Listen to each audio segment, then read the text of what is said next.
할렐루야. 소리 조금만 키워주실래요? 이 새벽에 우리 박은혜 집사님, 우리 지형삼 집사님이 함께 오셔서 새벽에 참여하고 계십니다.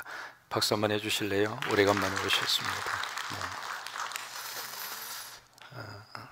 같이 우리 선포하시겠습니다. 주여 감사합니다. 주여 고맙습니다. 주여 사랑합니다. 주여 행복합니다. 혹시 마음속으로 목사님 무슨 놈이 얼어 죽을 행복입니까? 그러지 마시고 우리가 선포하면 하나님이 들으시고 선포하면 성령님이 역사하시고 그래서 말하는 대로 하나님께서 역사하세요. 민수기에서 우리가 읽었잖아요. 너희가 말한 대로 내가 시행하리라.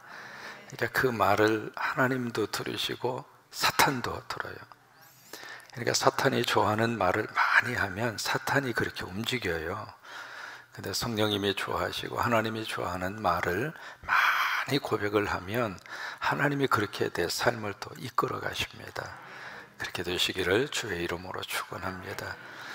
신학교에서 이제 학기말 시험 시간이 돼서 문제를 딱 받았는데 아는 게 하나도 없는 거예요. 도대체 뭐라고 쓸까? 백지로 내면 좀 그렇고, 그래서 이제 거기다가 뭐라고 딱 썼느냐면 하나님은 아십니다. 그렇게 딱 써서 이제 제출을 딱 했는데 그 답안지를 받아든 이 교수가 도대체 몇 점을 줘야 될까? 근데 그 교수도 참 지혜가 충만했어요. 하나님은 100점, 당신은 0점. 욥기 38장부터 하나님이 욥에게 엄청난 질문을 던지잖아요. 이게 하나님이 만든 어떤 의미에서 시험지예요. 질문지를 딱 제시한 거예요. 제시를 하면서 욥아, 네가 한번 답을 써봐. 그 이야기거든요. 도대체 이 질문의 문항이 얼마나 될까?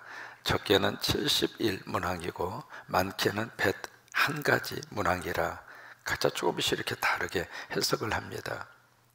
그 많은 질문을 이렇게 받았는데 그 질문지를 딱 받고 나니까 여러분 욥의 입장에서, 우리들의 입장에서 아는 문제 있습니까? 답변할 수 있는 문제 있어요? 하나도 없는 거예요. 그러니까 지금 욥의 입장으로서는 묵묵부답이에요. 뭐 대답할 수 있는 게 없는 거예요. 그러니까 시원하게 답변할 수 있는 무슨 질문지가 하나도 본인에게 없는 거예요. 그래서 이제 뭐라고 지금 욥이 대답을 하는가? 두 가지로 대답을 합니다. 대답을 하는데 어떤 대답을 욥이 답안지에다가 썼는가? 그게 이제 오늘 본문의 말씀이거든요. 우리 40장 1절 말씀에 그렇게 시작을 합니다. 여호와께서, 그 다음에 뭐라고 나오죠? 또라고 하는 단어. 제가 그 앞에 38장에서 소리 조금만 더 키워봐요. 38장에서 거기서 하나님이 욥에게 나타나셨잖아요. 나타났는데 무엇으로 나타나죠? 여호와로 나타납니다. 성경을 읽으시면서요, 단어 하나하나까지라도 거기에 깊은 의미가 있는 거예요. 하나님으로 나타나지 아니하고 여호와로 나타나는 거예요. 하나님으로 우리가 불렸을 때는 그 하나님은 초월적인 존재예요. 멀리 계시는 분이에요. 그러나 여호와로 우리의 곁에 다가오실 때에는 나와 함께 하시는 하나님, 나와 같이 하시는 하나님, 내 손을 잡아주시는 하나님, 그 여호와는 내 삶 속에 깊은 관계가 있는 분이 여호와예요. 그러니까 여기 40장에서 하나님께서 어떻게 나타나셨느냐면 여호와께서 또 욥에게 일러 말씀하시되 2절을 함께 읽습니다. 트집을 잡는 자가 전능자와 다투겠느냐? 하나님을 탓하는 자는 대답할지니라. 여기 욥을 두 가지로 그렇게 묘사를 합니다. 첫째로 트집을 잡는 자. 참 하나님께서 묘하게 그렇게 묘사를 하셨죠. 욥을 가르쳐서 너는 지금 트집을 잡고 있는 거라 그 말이에요. 트집을 잡으면서 지금 누구하고 싸우려고 덤벼들고 있어요? 전능자하고. 여러분, 피조물인 인간이, 무지한 인간이 전능하신 하나님하고 지금 다투려고 트집을 잡고 있다 이 말이에요. 근데 욥의 이런 모습이 우리들의 삶의 모습 속에서도 있을까요, 없을까요? 여러분, 트집이라고 하는 것은 작은 흠집이에요. 그냥 지나쳐도 될 그런 흠이거든요. 근데 그 작은 흠집을 자꾸 물고 늘어지면서 문제가 있다고 확대시키는 사람이 트집을 잡는 사람이에요. 지금 이 고난을 당하는 이 욥을 하나님이 가만히 이렇게 봤을 때에는 그 지금 자기의 삶 속에 고난의 가시가 지금 박혔거든요. 박혔는데 그 고난의 가시 속에는 욥이 알지 못하는 하나님의 깊은 뜻이 있다 이 말이에요. 욥은 이해할 수는 없지만 욥은 이 고난이라고 하는 가시라고 하는 이 현실 이 자체를 인정하고 싶지 않지만은, 그러나 욥의 인생 가운데 지금 다가온 이 고난의 가시 속에는 욥이 이해할 수 없는 하나님의 큰 계획이 있다 이 말이에요. 근데 그것을 모르고 지금 욥은 하나님하고, 근데 그 하나님이 전능하신 하나님이거든요. 그 전능한 하나님하고 지금 다투려고 트집을 잡고 있는 거예요. 그 다음에 뭐라고 말씀을 하시느냐면 하나님을 탓하는 자. 그러니까 말끝마다 욥이 그랬거든요. 하나님, 나는 의로운 사람인데, 나는 아무 잘못이 없는 사람인데 어떻게 나에게 이런 고통이 와야 합니까? 그렇다면 공의로우신 하나님이 실수하시는 거 아닙니까? 하나님이 지금 뭔가 잘못하고 있는 거 아닙니까? 그러면서 하나님을 탓하고 있거든요. 여러분, 우리가 고통 속에서 하나님 탓할까요? 안 할까요? 탓합니다. 가장 먼저 탓하는 대상이 하나님이에요. 아무튼 하늘을 향해서 삿대질 하는 사람 참 많아요. 그게 어떤 의미에서 우리가 습관적으로 나오기도 하고, 어떤 면에서 쉽게 나오기도 하고, 어떤 면에서 그것이 이 머릿속에 모든 문제의 원인은 하나님이다. 그 생각이 우리 머릿속에 많이 들어있습니다. 내가 잘못하고 내가 실수해서 어떤 일을 당하고 어떤 문제를 당했음에도 불구하고 곧바로 누구를 탓하는가? 하나님을 탓합니다. 내가 하나님이 섬겨드렸는데, 내가 하나님이 이렇게 좀 열심히 해서 헌신도 하고 교회도 교회일도 하고 나름대로 그렇게 하나님을 공경하고 하나님을 경외했는데, 하나님 어떻게 내 인생 가운데 이러실 수 있어요? 하나님 정말 하나님 맞아요? 하나님을 탓한다 이 말이에요. 그러니까 욥기 속에서 욥이 했던 모든 말들을 하나님은 이렇게 두 가지로 평가를 하는 거예요. 네가 나에게 트집을 잡았구나, 네가 나를 탓하였구나. 그래서 이제 대답하라고 하는 거예요. 내가 낸 문제에 대해서 욥 한번 풀어봐라. 내가 질문을 수없이 많이 던졌는데 그 질문한 것에 대해서 욥, 네가 한번 대답을 해봐, 꺼내놔봐, 그 이야기예요. 그러니까 이제 욥이 답안지를 제출을 합니다. 뭐라고 답을 제출하는가? 그것이 바로 3절에 보시면 욥이 여호와께 대답하여 이르되, 이제 답안지를 제출하는 거예요. 4절과 5절이 욥이 제시한 답안지예요. 4절 함께 있습니다. 보소서, 나는 비천하오니 무엇이라 주께 대답하리이까? 손으로 내 입을 가릴 뿐이로소이다. 내가 한 번 말씀하였사온즉 다시는 더 대답하지 아니하겠네. 이게 욥이 제출한 답이에요. 뭐라고 지금 욥이 이 답을 제출을 했는가? 세 가지로 제출을 합니다. 첫째로 뭐라고 제출을 하느냐면, 하나님, 나 겸손하게 살겠습니다. 이게 첫 번째 욥이 하고 있는 말이에요. 여기 나는 비천한 존재이니, 그 말의 뜻은 나는 무가치하다, 그 말이거든요. 나는 지금까지 나름대로 의인이었고 나름대로 큰 재산을 가지고, 그리고 나름대로 하나님을 경외하면서 그 생각으로 지금까지 이렇게 살았는데 그 외부적인 조건이 욥에게 지금 무엇으로 딱 들어가 있느냐면 내적인 교만으로 자리 잡고 있는 거예요. 욥은 하나님의 질문을 받으면서 깨닫습니다. 내가 이 고통을 주시고 이 고통을 겪게 하시는 전능하신 하나님의 뜻이 무엇일까? 내 안에 있는 이것을 깨뜨리기 위한 작업이었구나. 그 하나님께서 나로 하여금 고생 실컷 해봐라, 그렇게 해서 나에게 고난을 준 것이 아니라 너 한번 당해봐, 그런 목적으로, 그런 뜻으로 하나님이 내 가정에 이 엄청난 고난의 쓰나미를 준 것이 아니라 내 안에 있는 나도 알지 못했던 그 교만의 쓴 뿌리를 꺾고 하나님 앞에 겸손해서, 여러분 겸손하면 하나님이 더 큰 은혜를 주시는 줄 아시죠? 겸손한 자에게 부어주시는 하나님의 은혜가 더 깊고 그리고 더 넓다고 하는 것을 기억하시죠? 하나님이 그 은혜를 주시려고 나로 하여금 이 고난을 겪게 하셨구나. 여러분 새벽기도에 열심히 쌓고 금식을 많이 하고 그런 분들에게 나타나는 영적 교만이 있을 수 있는 거 여러분 아십니까? 그 교만 속에 빠지면 안 됩니다. 내가 신앙생활 하는 것이 모든 평가의 기준이 되면 안 돼요.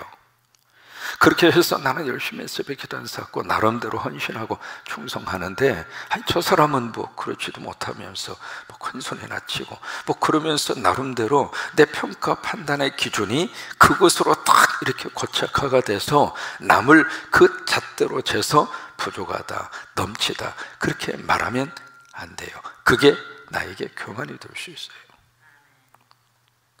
어느 분은 명함에다가 이 말이죠, 40일 금식한 걸 딱 명함에다가 박아가지고 다니는 거예요. 40일 금식 안 한 사람은 인간도 아닌가 봐. 그게 교만이 될 수 있는 거예요. 사람의 눈으로 보면 욥은 교만할 수 있는 조건이 없다고 보여지거든요. 욥기 1장 1절에 욥에 대한 소개를 보면 욥은 교만하다, 그런 틈이 이만큼도 없는 것처럼 보입니다. 그런데 그 요소가 욥에게 교만이었어요. 하나님은 그것을 깨는 작업을 하세요. 여러분 교만은 무엇으로도 깨지지 않습니다. 뭘로 깨질 수 있을까? 고통의 망치를 얻어맞아야 교만이 깨집니다. 사람 스스로가 자발적으로 하나님 앞에 나와서 하나님 앞에 무릎을 꿇고 엎드릴 만한 존재가 아닙니다. 인간은 조금이라도 자기에게 힘이 있고 자기가 뭔가 할 수 있고 그러면은 하나님이 안 보입니다. 자발적으로 주님의 성전에 나와서 하나님을 섬길 만한 그런 지혜와 그런 능력을 가진 존재가 아니라 그 말이에요. 어느 때 우리가 하나님 앞에 나올까? 고통이 있을 때. 고통이 있을 때 내가 보이고, 고통이 있을 때 이웃이 보이고, 고통이 있을 때 하나님이 보입니다. 그 전에는 안 보입니다. 여러분 병원에 환자복 입고 병원에 입원해 계신 분들이 눈에 잘 들어옵니까? 건강할 때는 잘 들어오지 않아요. 그런데 병원에 입원을 해서 내가 환자복을 입고 병원에 내가 치료를 받다가 보면 환자복 입은 환자들이 보입니까? 안 보입니까? 눈으로 보입니다. 평소에 군복을 입고 다니는 젊은 친구들 눈에 잘 안 띄입니다. 그런데 내 자식이 군대 들어가서 군 생활을 하고 있습니다. 그럼 평소에 지금 버스를 타고 가시거나 아니면 길을 걸으시다가 군복 입고 지나가는 그 청년들의 모습이 눈에 띌까요? 안 띌까요? 띄어요. 그러니까 욥은 이 고난 속에서 이 하나님의 질문을 받으면서 그걸 깨달은 겁니다. 아, 하나님이 나로 하여금 겸손하게 하시는구나. 그래서 첫 마디가 하나님, 나 이제 겸손하게 살겠습니다. 그게 욥의 답이에요. 두 번째로 지금은 욥은 하나님 앞에서 어떤 답안지를 제출하는가? 두 번째 욥이 하고 있는 말이 겸손하게 살겠습니다. 아, 똑같은 말을 또 썼네. 침묵하며 살겠습니다. 이게 두 번째 욥의 답이에요. 자, 한번 보실까요? 욥이 지금 뭐라고 답변을 하고 있는가? 4절에 무엇이라 주께 대답하리이까? 손으로 내 입을 가릴 뿐이로소이다. 더 이상 말하지 않겠습니다. 그 말이잖아요. 나 침묵하겠습니다. 그 말이잖아요. 그 다음에 5절 말씀에 내가 한 번 말하여 싸운즉, 한 번이라는 이야기는 그 앞에서 쭉 3장에서 36장까지 했던 그 말들이에요. 지금까지 말을 했지만 다시는 더 말하지 않겠습니다.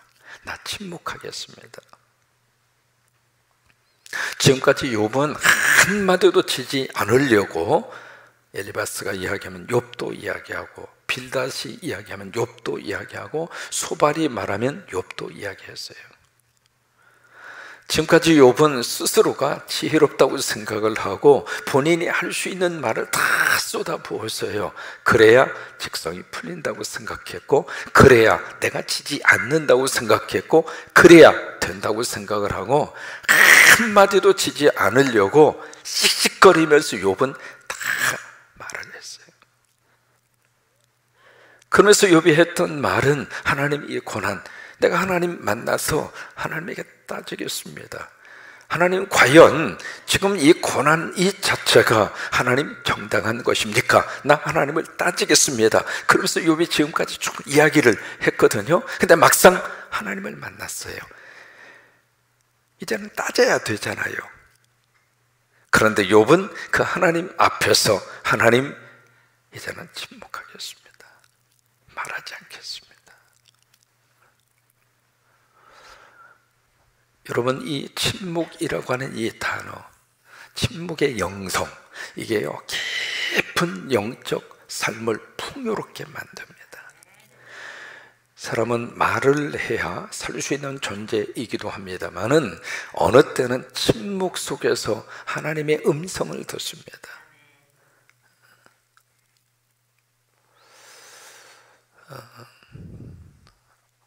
어느 한 부인이 수도사를 찾아와서 저희 부부가 너무 많이 싸워서 그냥 미칠 지경입니다.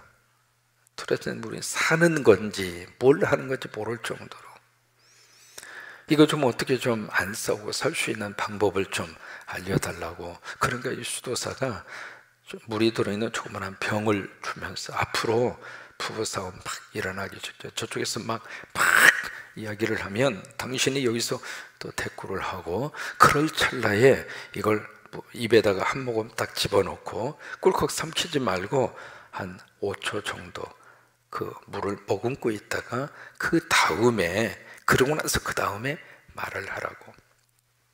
그래서 이제 이 아내가 이제 화가 나고 막 싸우려고 하는 그 순간에 그걸 한 모금 탁 마시고 이제 입에다가 머금고 있는 거예요. 머금고 있으면서 한 5초 정도 그렇게 있은 다음에 이렇게 삼키고, 이제 그러는 동안에 화가 식은 거예요. 감정이 조금 누그러뜨린 거예요. 이 감정이 좀 누그러뜨린 다음에 그 다음에 말을 하니까 말이 좀 이제 부드럽고, 말이 좀 그러다 보니까 다툴 일도 많이 없어지고, 그래서 이제 부부가 행복하게 지금까지 잘 살고 있대요. 그래서 이 아내가 너무 신기하잖아요, 그 물이. 그래서 그 물을 가지고 수도사에게 가서 신비한 물을 주셔서 참 고맙습니다. 그러니까 수도사가 하는 말이, 물은 그냥 물이고 침묵이 신비할 뿐입니다. 앉으려고 막 거기서 역성을 내면서, 앉으려고 화를 내면서, 앉으려고 해서는 안 되는 말까지 쏟아 부으면서, 그러면서 관계가 회복되는 것이 아니라 침묵하는 거예요. 오늘 우리들에게 있어서 이 침묵을 지금 우리들이 참 못하고 있습니다. 침묵하지 못하는. 여러분, 기도하는 시간에도 침묵이 필요합니다. 내가 말을 많이 해야 기도가 응답되고 기도를 들으시는 것이 아니라 어느 때는 조용한 침묵 속에서 내면의 소리를, 나와의 대화의 시간이 필요하다 이 말이에요. 그렇게 말을 많이 했던 욥은 하나님의 이 질문 앞에 제출한 답이, 나 침묵하겠습니다.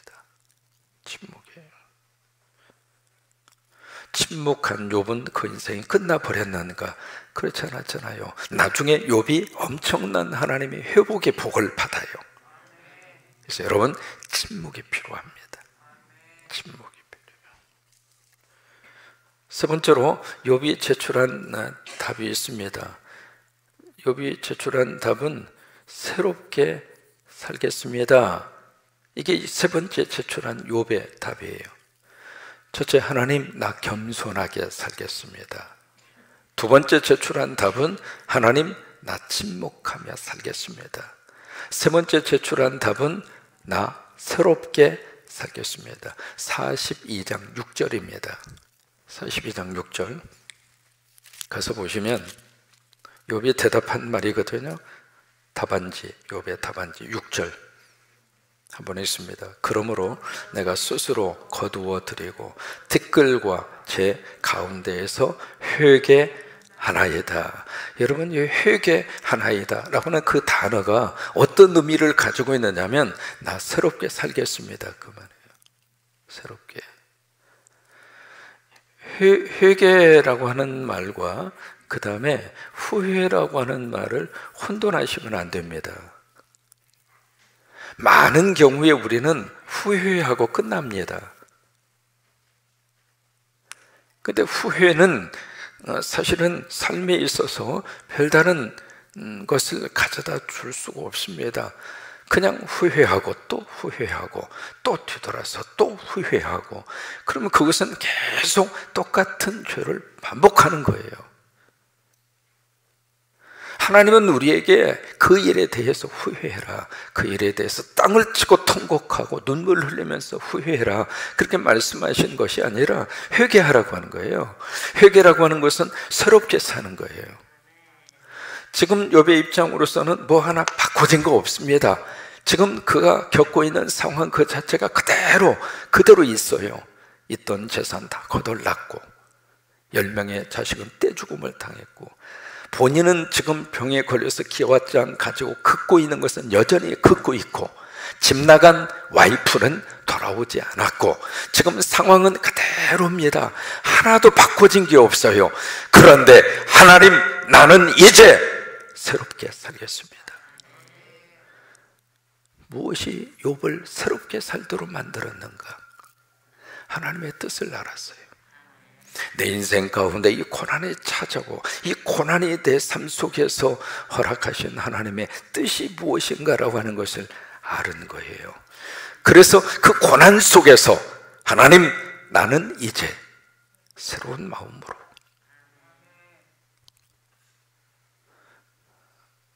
고난이 사라지기만을 바라보면서 그냥 우울하게 그렇게 사는 것이 아니고, 왜 고난이 왔느냐고 자꾸 거기서 원망하고 탓을 하고, 그리고 여기저기 불평과 불만을 쏟아 부으면서 나는 그렇게 삶을 소비하지 않고 이제는 이 고난 속에서 하나님 붙잡고 나 새롭게 살겠습니다. 어떤 고난이 온다 할지라도 고난 너머에 하나님의 역사하심이 있고 하나님의 인도하심이 있고, 마침내 이 고난을 통해서 하나님이 하실 일이 있다고 하는 것을 나는 믿겠습니다. 그리고 나는 새롭게 살겠습니다. 여러분, 이게 욥기를 통해서 욥이 하나님 앞에 제출한 답안지예요. 여러분, 그 답안지를 받아들고 하나님이 어떻게 채점을 했을까? 하나님도 100점, 욥도 100점. 그게 욥기예요. 여러분, 그 은혜가 여러분 가운데 충만하시기를 주의 이름으로 축원합니다. 여기서 욥이 하나님 앞에 제출한 세 가지의 답. 첫째, 따라서 말하십니다. 겸손하게 살겠습니다. 침묵하며 살겠습니다.